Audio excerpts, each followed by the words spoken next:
morning once more again. Good morning, my fellow countrymen and women. Good morning, everybody.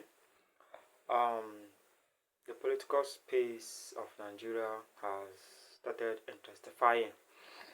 The coalition group is up to it again. But this time around, I see a coalition that will fall like the kingdom of darkness. I see a coalition that will embarrass themselves because we are disgusting, despicable, repulsive, greedy profiteers gathered for nothing but for their own selfish interests. Nothing good will come out of the coalition.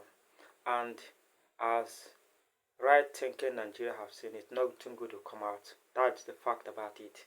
Nothing good will come out of it because you can't have an ambitious man like Atiku Abubakar coming out every year to break an agreement that has been established.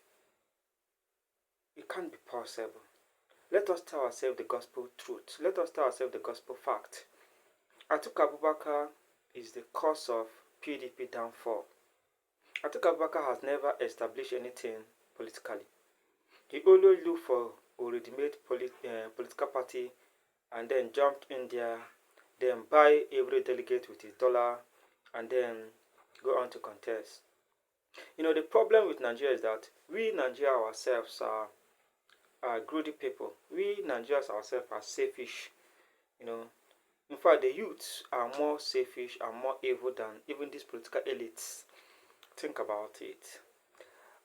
In 2014, one of the reasons that Atiku Abubakar himself gave for dumping PDP was that Goodluck Jonathan was taking the turn of the north. He dumped PDP, and as it is rightly said, he dumped PDP.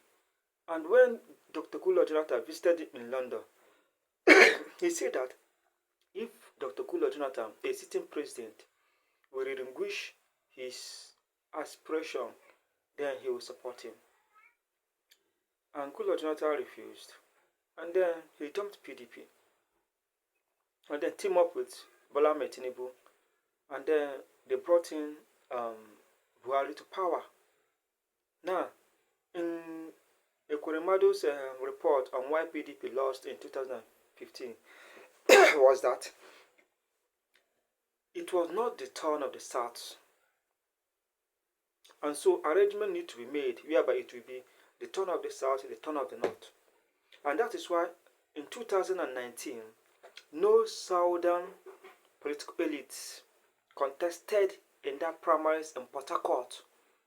The respect was given, which brought the emergence of Atiku Abubakar. Now let me rewind a little bit. In 2015, when Buhari won, nobody came out to identify with PDP. It was only Barrister Nelson Wike that was shouldering PDP. Atiku Abubakar, after the election, went to Dubai and then chill out there. It was Nelson Wike that was shouldering PDP.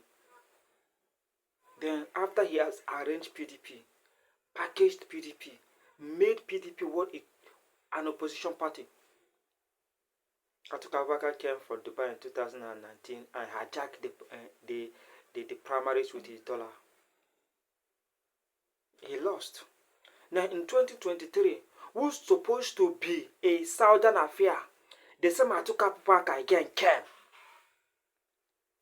and hijacked the political space again.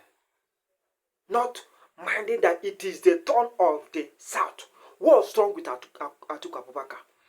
Why can't his close elite tell him that, see, you are breaching the agreement. Agreement is an agreement. Why must he be always him? Why must he be always him? Why must he be always him? Why must he? Now this time around, his posters are everywhere. It is the turn of the South. Buhari did 8 years. It is the turn of the South to do 8 years. Take it or leave it. If he cannot control his ambition, then I'm sorry for him. But the South must complete its 8 years. It is now clear to the blind that the North are not interested in good governance. The North are only interested in hijacking power for their own selfish interest. The position of the president is not the birthright of the North. It's not the birthright of the Northeast. It's not the birthright of the Northwest. It's not the birthright of Atiku Abubakar and his political swanders. It is not the birthright. If they can't give Mr. Peter Obi the candidature of this coalition, then they should leave. I'm not a fan of Peter Obi. I'm not his supporter. But the fact is this. It is the turn of the South.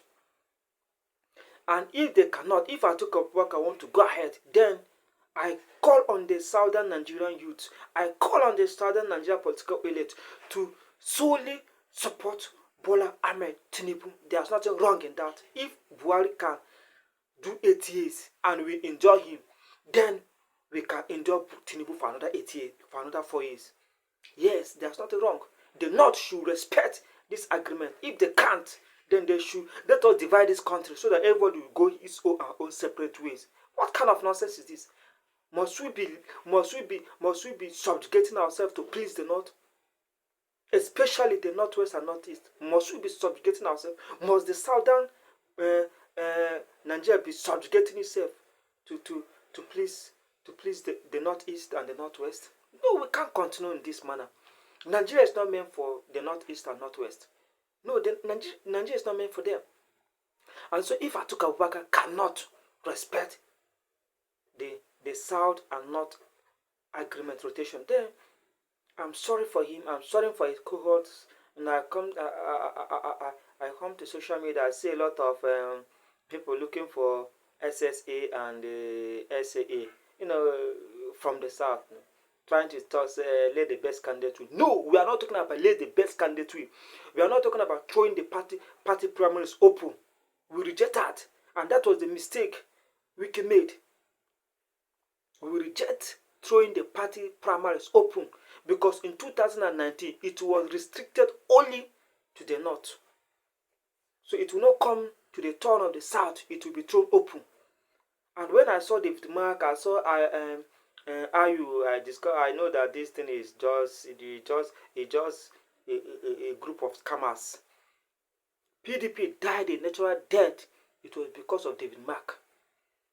And Peter Obi should be very careful with David Mark. He's a crafty human being. He's very crafty.